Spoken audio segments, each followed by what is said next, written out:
if we're not in the academy, we're going to have less students getting these opportunities, which are going to open up opportunities for what things that they can do.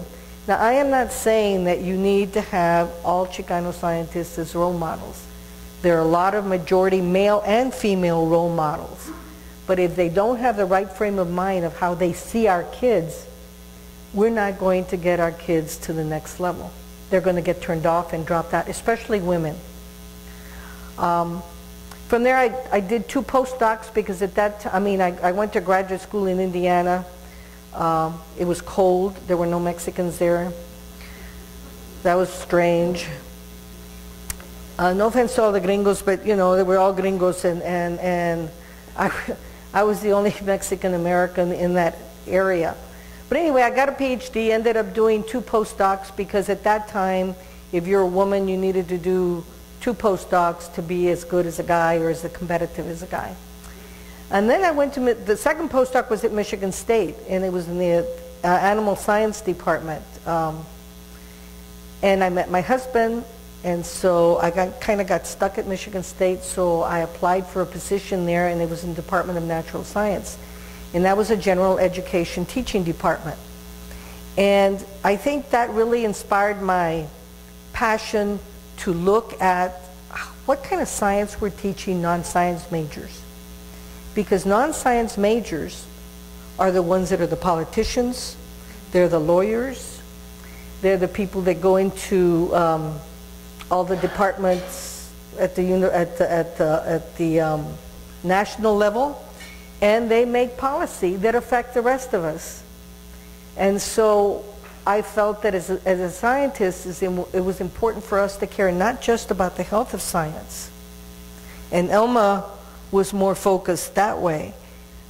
I thought it was important that we need to look at the majority of the non-science, because that also includes all our teachers in general, especially the ones that teach K-8 and that don't teach in the disciplines. And so the department was an eclectic group of faculty members, and at that time there was an opening for the chair.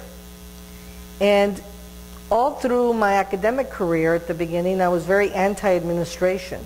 My job was to harass the administrators to do what needed to be done.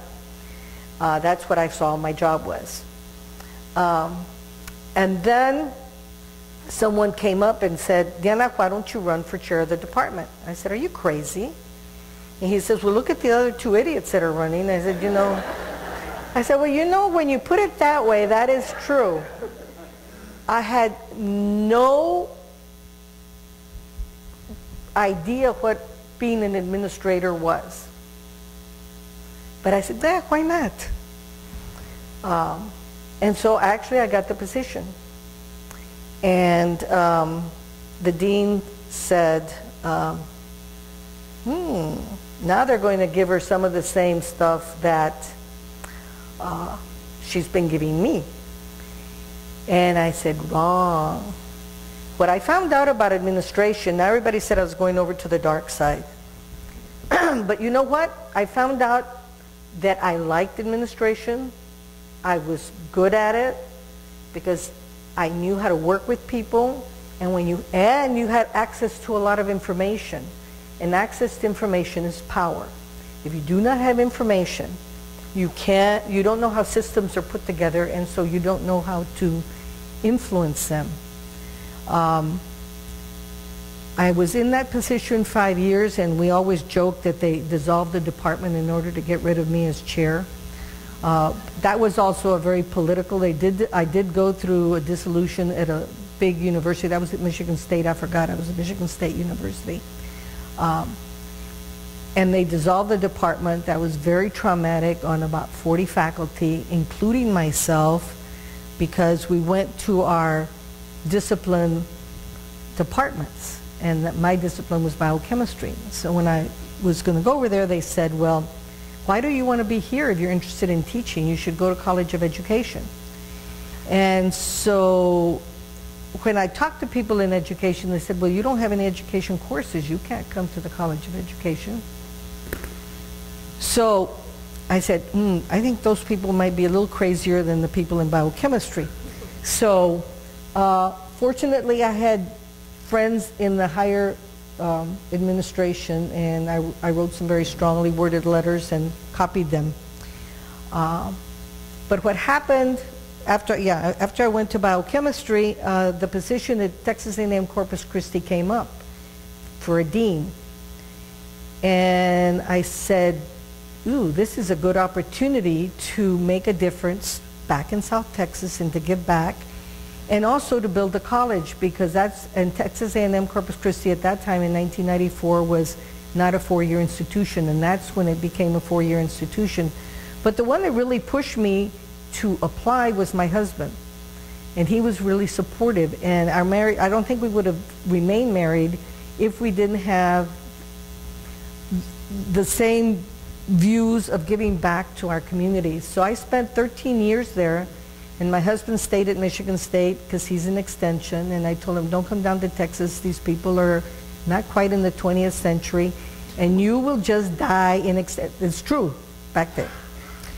And so I said, there's no sense in having two people totally frustrated every day because of how we need to deal with the Anglo community and also with our own community. But I spent 13 years there, 11 years as a dean, enjoying most moments, although it's very stressful, and my job, I felt, was to give stress.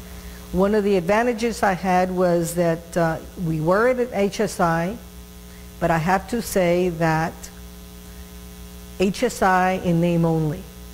And I think a lot of HSIs are HSIs in name only. And I think that comes right back to Laura's question about the core problem is in the academy.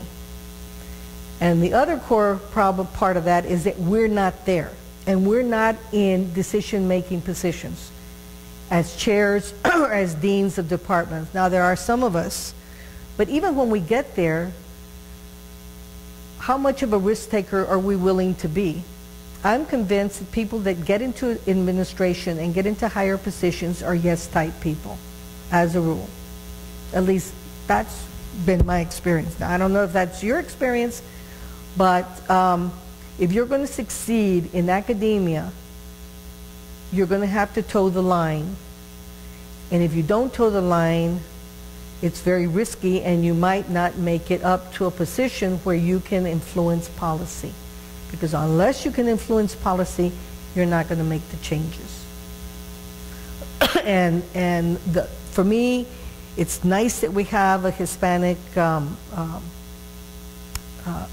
group in Washington in education, but they have very little power and very little influence. I think we need to use them, and I think they're important, but we shouldn't be upset if they're not going to move the agenda because they don't have money. And if you don't have money in a budget, you can't really influence. So my message is that as Chicanas and Chicanos go into STEM, that we shouldn't limit their opportunities, that we need them in all areas, and that's unfortunately the problem, is we don't have them in research to ask the important questions or the different questions that we would ask, and we don't have them at the administrative level, and we don't have them